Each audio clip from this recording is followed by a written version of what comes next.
keetio amiriya ko tidai oga afrida namichi inni soba binamin jedhamu asan soba tokko hinjiru waraqati ragaani kan doktora jira miya tata akkata taate guri tumame no himime taate kana ati mana hiyala deemte turte ati mana kam eenyu ifa kalama ta'u ati mana nama ilmo guddisu kana jechuudha no amba wala nama guddisu sa warra fa mana dani nama guddaadha nama kabajamaadha namni akkaataan itti beeknu jechaadha nama ulfaataadha na akka carraa ta'e ati guyyaa gaafa kamisa darbee jechaadha kamisa dheengadda ati mucaan akka carraa taate qaallikin ishee saaffattee naanii beenuu mana galennaan mana galtee gaafa isheen mana galtu mucaa namichi rakkaataa mucaan itti himattutti gurra namnaas dhaga'uunis ulfaata dubbachuunis baay'ee namatti jabaata dhugaan gurraan dhaga'uunis baay'ee namatti ulfaata bakka yoo kana hidhamee haasa'ame dhugaan beekan hin jabaata mucittii leedachi isheen jattee dubbatattu beeku dhugaan akka kootti kun onni sababa isaa hojii gadhiisee manatti ol deebi'een jira kana hidheesitti dubbachuu hin danda'u bakka baay'ee ulfaata gurri namaa dhaga'uutti isin ulfaata daa'ima sana irratti qaama ishee irratti milikkita agarree qabna mana yaalaa dhaqamtee doktorri waraqata baasee qaba karaa kuustii hidhattee mucaan akkamamteetti ammallee qoricha fudhataa jirti እና waan sobaa tokko iyyuu hin jiru siin jechuu barbaadeetani wanti waan dhugaadha baay'ee nama gaddisiisanii fi keessa nama cabsan dhugumatti jechuudha wallaahi laziim keessi kiyya baay'ee gaddee jechuudha baay'ee tokkumatti natti dhagame sababni isaallee wallaahi billaahi wanta taateen ilma namaatirraan ta'amnetu ta'aa jira daa'ima waggaa 4 namni akkamitti abbaan ilmoo fi gudeeda kun jechuun wallaahi billaahi yaa ummata kiyya yaa jamaa wallaahi waan baay'ee nama gaddisiisu jechuudha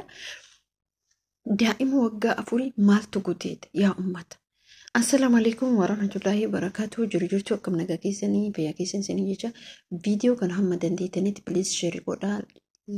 subscribe godhaa like gochuudhaan namoota biraa fi akkasumas yaada keessan hamma dandeettaniin nuuf qoodaa isiniin jechuu barbaada wallahi gaddaa waan baay'ee nama gaddisiisu waan baay'ee namatti dhagamu jechuudha namni jireenya isaa keessatti wanti kun biyya keenya keessatti ta'amaa ture garuu daa'ima waggaa 4 gudeedu jechuun inni suni nama akkamii fayyaa qabamoo fayyaa hin qabu la ilaha illallah gizee amma daa'imaan barattee hin galtu sanuu biyya ormaa keessatti ta'ee wantoonni kun akkamitti akkati ta'a dhuguma guddimatu dhalataa deema jechuudha bara akkamii keessaaf akka jirru ani bara kana keessa akka waan qiyaaman bu'uu deemtu jechuudha wallahi baay'ee tokko namatti yaani jira miti wallahi kuni bara akkamiiti wanta akkamiitu dhagamuuf deema wanta akkamiitu ta'amuuf deema dhugaanatti fakkaatu jechuudha akka mataa kiyya akka yaa mataa kooti waan akkanaan ta'a dhugaanatti fakkaatu jedhu garuu hangan hunda ilmi namaa kun saree ta'ee saree roobaa ta'ee bakka anjiraa miti wallahi laziim saree jechuudha namni ilmoo ofii argate deebi'ee kuteetu jechuu wallahi sareen kenna jechuudha yaa rabbii kiyya bara kana bara qabbanaa nu taasise yaa rabbii kiyya yaa rabbii Allah wallahi hin sodaachisa haala amma keessa jirru haala ilmi namaa itti jiru akkitti baanee kalloo dadhabnee jira jechuudha ani intala takkatu gurnamicha tokko haasofsiisa waan isin ajaa'iburra namichi jaarsa tortoraa mataa arri jaarsa tortoraa jechuudha afaan arabiffaatiin isilleen arabiina fakkaata garuu haasofni isaa naasaan suni jaarsi mataa arri tortoraan kun har'a galgala qarbeetiin si fuudhaa jedhan intala tanaan jechuudha isinillee maal gootire ilkaan itti addeessite jechuudha yeroo ammaa kana akkamitti ilmoo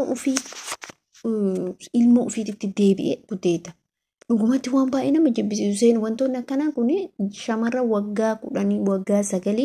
Beerut keessatti ta'amaa ture obboleeyyan kee jechuudha miidiyaan tokko miidiyaa guddaadha maal jedhama miidiyaa isaanii hordof waan isin ajaa'iburra wantoonni isaan raawwatan daa'ima waggaa 4 gurguruu eegalan jechuudha dooraara 100tti ijoollee waggaa 10 jechuudha ijoollee waggaa 10 dooraara 100tti jechuudha isin garuma bar'anitti bakka namni nama kennee jaarsoliin tun mucaan sun seenaa san keessatti maal jettee dubbatti nama san namni bakka miidiyaan suni soqee seeratti dhiyeessee jechuudha maaliif ijoollee waggaa 4 maal beekti har ammoo as deebi'amee wantoonni ta'amaa jiru oduu san hiriir jennu har ammoo wanti kun ijoollee daa'ima waggaa 4 jechuun dhugumatti dubbachuuf nama faada irraa qayyaruudha jechuudha. Kun maaliif waan jiru jechuudha. In argantan biyya namaa keessatti warroonni mana namaa dalagan. Akkamitti taateen kun wanta kanarratti namni suni waa'ee mucattii sanii irratti jechuudha isinii kaase mucaan suni ani umriin kiyya waggaa 10 waggaa 10 haati kiyya qabdee nagannite dooraara 100 ta'ee nuti nagante abbaa baluu jettee dubbatte namni suni jireenya isaa keessatti wanni dubartii 10 qaba jettee mucaan suni na fakkaata akkasuma jettee na fakkaata dubartii kanarraa yookaan hore garuu inni wanni inni jaalatu wanni inni barbaadu ijoollee daa'ima fedha ijoollee daa'ima jaallata ammallee ijoolleen takka ammallee mucaan tokko hiriyyama sanii taate ijoollee daa'ima ta'anii kama waggaa 10 ishee sanillee namni akkasitti dubbate wallahi seenaa baay'ee garaa nama nyaatu jechuudha guyyaa tokkotti nu lamaan fuudhe guyyaa tokkotti nu lamaan dhaqee namni suni jette jechuudha dhugumatti wantoonni kun ani gaafa waan san dhage coraa kanatu narratti du'e jechuudha miidiyaa sanarratti ni dubbatanii ijoollee moonni miidiyaa san hordoftan yoo kan taate ta'e wallahi coraa isin irratti du'a jechuudha. Kanaaf bara kana keessatti wooma addaatti uumamaa deema wooma addaatti dhufaa deema wooma addaatu jechuudha wallahi waan nama bakka coraa namarratti ajjeesu jechuudha. Yaa rabbii kiyyaa yaa rabbii yaa Allah silaa giseen kun gisee namni beekee gisee jaarsa dhiisati gisee dargaggeessu yoo taa'e ibaada ofii dalagatee qaraatii ofii qara'ee rabbii ofii kadhatee jedhu jennaanini garuu mootu amma wallahi waan nama jibbisiisu wantoota akkana kanarraa daa'ima irratti waan akkanaa raawwachuun kun maal jechuudha dhugumatti bakka maal jechuun bakka isinitti dhagamu dhuguma nama san jechuudha murtee isa dhumaa itti murteessudha yoo nama kana amma nadabi yoo nama kana amma waan tokko hin godhin yoo hin hidhini borullee dhiironni jaarsoliin gabbaateetiin ka bakka seentu dhabde daa'imanitti deebite jechuudha. Har'a daa'ima waggaa 4 subhanallah la ilaha illallah ilmi namaa akkamitti jira ani wallahi baay'ee tokko na dhibdee jirti dubbiin tun jechuudha maaliif akka ta'e illee hin beeku wallahi zamana keenya kana zamana ulamaa hin baay'atee diina irratti nama gorsee jedhu kanarratti jireenya biyya baqqaa kana keessa dhiisati jireenya biyyuu ofii ilmoo ofii jechuudha amma namni suni akkitti dirri isaa gachiisee bulu hin beeku subhanallah la ilaha illallah wanni kun wallahi saree jechuun namni waan kana dalagu kun shayxaanni waan san godhi jedha toobaa yoon qabaatin yoo dafeen tooyibatin daa'ima fiidha. Kana wanna tokko yoo waan hamaa tokko ijji nu agarte yoo ijji si agarte yoo daftee waan sanirraan deebi'in shayxaanni itti si mutta jechuudha duuba maaliif wanni sun waan keerii hin taaneef waan haraamaa waan san godhi siin jedha jechuudha. Daa'ima taate inni bakka inni daa'ima waggaa 4 akkas godhe daa'ima waggaa 2-3 namni sun nama sammuun isaan dalani nama sammuun dalai doodoo taate waan akkanaan raawwatu nama sammuun isaan dhibbumaan dhibbate. Har'a ijoollee ciroo keessa jirtu mataa gadi deebisee mataa gadi cabsee kolfanii taphachuun namni ilmoon isaa akkamitti baasee galcha. Kuni du'a jechuudha waan biraa miti du'uu jechuudha. Wanta akkanaa raawwatame jechuudha. Dhugumatti bakka waan baay'ee tokkotti nama jibbisiisu jechuudha. Wanni ta'amaa jiru wanni deemamaa jiru yeroo ammaa kana keessatti ilmaan ofii wallahi ni ulfaata. Wallahi ni ulfaatee jira. Jireenyi hammaatee jira. Har'a daa'ima tana akkanarratti raawwatu jireenyi hammaatee jira subhanallah kente yaa rabbi la ilaha illallah waan gurri namaan dhageenye dhagaa deemna waan iji namaan argine argaa deemna la ilaha illallah maaltu waan akkanaa dalaga yaa jamaa kiyya wallahi maaltu waan akkanaa dalaga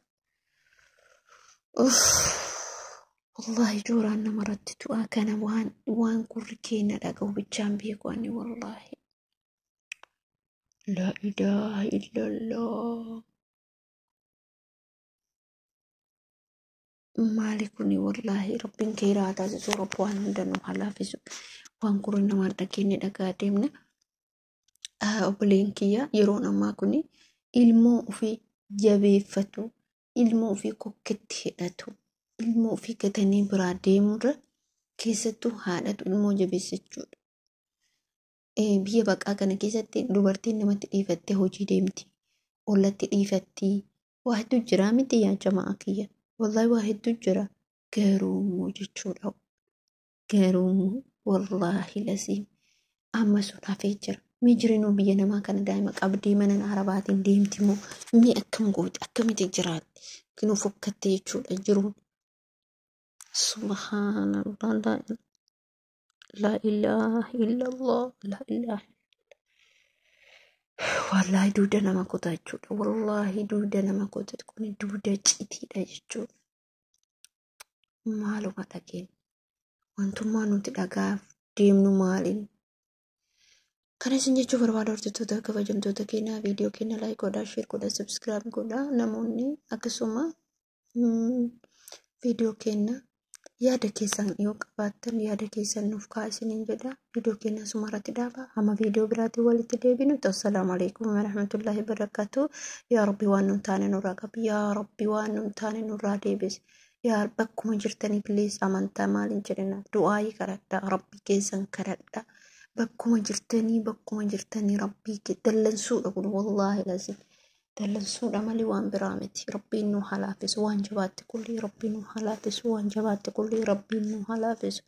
inshallah bismillah nu dhiisa yaa rabbi nu araara wallahi kuni dallansu kuni mootu alaama qiyaamati jechuudha wallahi lazim